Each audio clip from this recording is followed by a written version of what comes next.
Je m'appelle Mathias Dandois. Je suis 9 fois champion du monde de BMX. Pour cette série, je vais à la rencontre de 10 athlètes extraordinaires qui se préparent pour les Jeux Olympiques de Paris 2024. Aujourd'hui, je vais voir Rémi Boulet, un athlète de paracanoë qui a représenté la France aux Jeux paralympiques de Rio et de Tokyo, où il a remporté une médaille de bronze. En 2023, il se classait 2e au championnat du monde en 200 mètres KL1. Allons voir comment il se prépare pour Paris. Salut, moi c'est Rémi Boulet. Et je suis Mathias Dandois. Bienvenue dans The Olympians.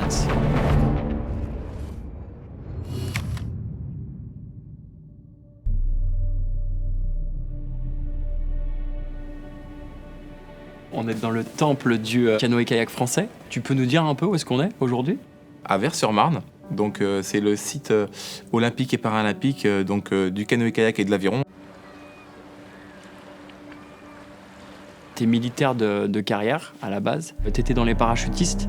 Il y a eu cet accident. Est-ce que tu peux nous dire ce qui s'est passé le 4 septembre 2014 pour toi ? Mais là, ça fera 10 ans jour pour jour que je suis en fauteuil roulant. Mon parachute s'est pas ouvert. J'ai fait environ 600 mètres de chute à 50 km/h. J'ai touché le sol à l'instant T après, vu que j'ai pas perdu connaissance. Tout de suite, déjà, ça a été bon, pour l'instant, t'es pas mort. Et puis en même temps, j'avais tout perdu. J'avais perdu mon travail. J'étais en équipe de France espoir de parachutiste, pas de diplôme. C'était soit je me tirais une balle ou je partais en dépression. Et c'est là où ça m'a fait un choc psychologique et je me suis dit, faut que tu te remettes au sport. Là, on est en janvier 2015 et je me suis dit, Rémi, t'es paraplégique, pourquoi pas tenter les Jeux paralympiques ?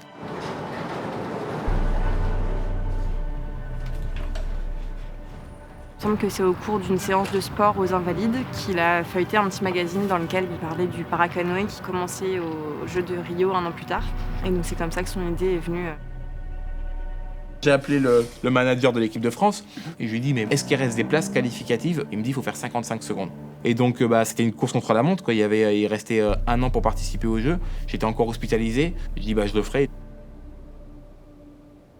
En 6 mois, j'ai fait championnat d'Europe, championnat du monde et Jeux paralympiques.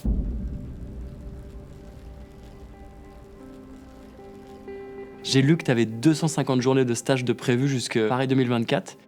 Cette année, honnêtement, je pars en guerre. Je me suis mis un peu en mode commando. Je vais m'entraîner en stage en Guadeloupe. Quand j'arrive ici au mois d'avril, la météo, elle sera bonne. Et j'ai pas de perte de temps et j'aurai fait vraiment le travail foncier. Et à partir du mois d'avril, là, on va travailler technique à fond.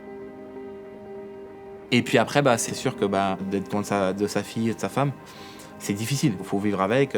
La quantité de jours de stage par an ne fait qu'augmenter depuis qu'on s'est rencontrés. Donc je comprends ces sacrifices-là. Après, c'est vrai que malheureusement, les moments qu'on passe avec Chloé, il ne pourra pas les rattraper. On fait au mieux et on sait que c'est aussi sur un temps limité. Et quand il est là, on profite à fond. Tu vas te jeter dans l'eau. Moi, toi qui vas me jeter dans l'eau ? Oui. Super, c'est super sympa, merci. 2. Si t'es pas. Allez, tu me portes, ok. Tu me jettes, après tu me sauves ? Oui. Ok. C'est sûr que c'est dur, mais il faut que je m'impose ça pendant 1 an pour pouvoir aller chercher une performance en tout cas.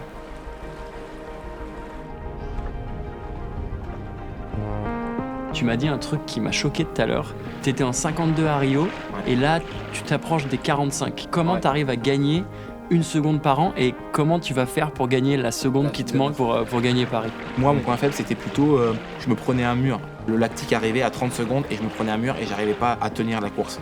Et là, aujourd'hui, j'ai vraiment travaillé cet aspect-là et j'ai une résistance au niveau du lactique qui est bien supérieure à avant. Et donc maintenant, on va dire le mur, je me le prends qu'à 180 mètres.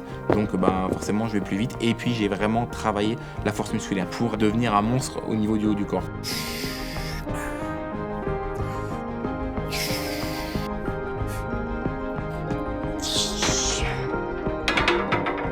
Pour ta préparation pour les Jeux de Paris, quels sont les obstacles les plus galères que tu as sur la route là ? C'est souvent en fait lié à ma pathologie. Ce qu'on voit pas au niveau du fauteuil roulant, c'est aussi les infections urinaires. J'ai une bactérie Escherichia coli qui est toujours dans ma vessie.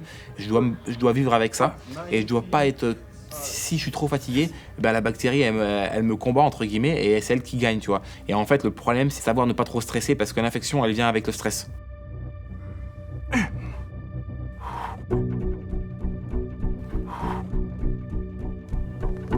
Tu me parlais tout à l'heure de la peur de gagner. Comment tu peux aller au-delà ? Avant mon départ de course, quand je suis dans le sabot, quand je te disais je me prépare, je me dis toi, je vais gagner. Et puis après je me dis transperce la ligne. Tu vois, je pense qu'à ma ligne d'arrivée.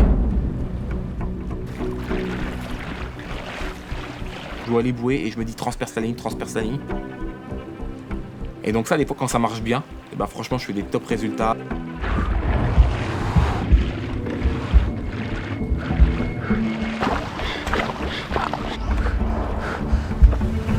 quand ça marche mal, quand j'ai un peu plus de mal ou quand je suis un peu plus fatigué, j'ai cet aveu de faiblesse de regarder un petit peu la concurrence. T'espères, sur la défaillance de cet adversaire et pas sur ta performance. Et c'est là où c'est pas bon. Aujourd'hui, tu vois, je travaille avec un prépa mental depuis quelques mois. Donc là, ça va sur la bonne voie. Je commence à ouvrir des portes et me dire, en fait, je suis capable de. Et puis, en fait, j'ai rien volé. Moi, mon domaine, c'est vraiment qu'est-ce qu'il aimerait qu'il se passe et qu'est-ce qu'il faudrait qu'il se passe pour qu'il puisse être vraiment dans son instant de performance et dans son processus de performance. Plus espérer la défaillance des adversaires, mais que compter sur moi-même. C'est la performance, on compte pas sur la chance. Et aujourd'hui, moi, je veux plus compter sur la chance et en tout cas, pas compter sur la défaillance des autres pour performer.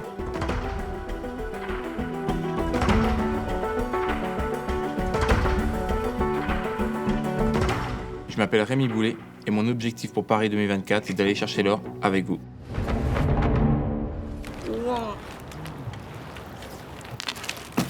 Oh, sérieux. Allez, c'est parti, on va essayer le BMX. Je fais un all-ling 360 américain en double vrille. Ok.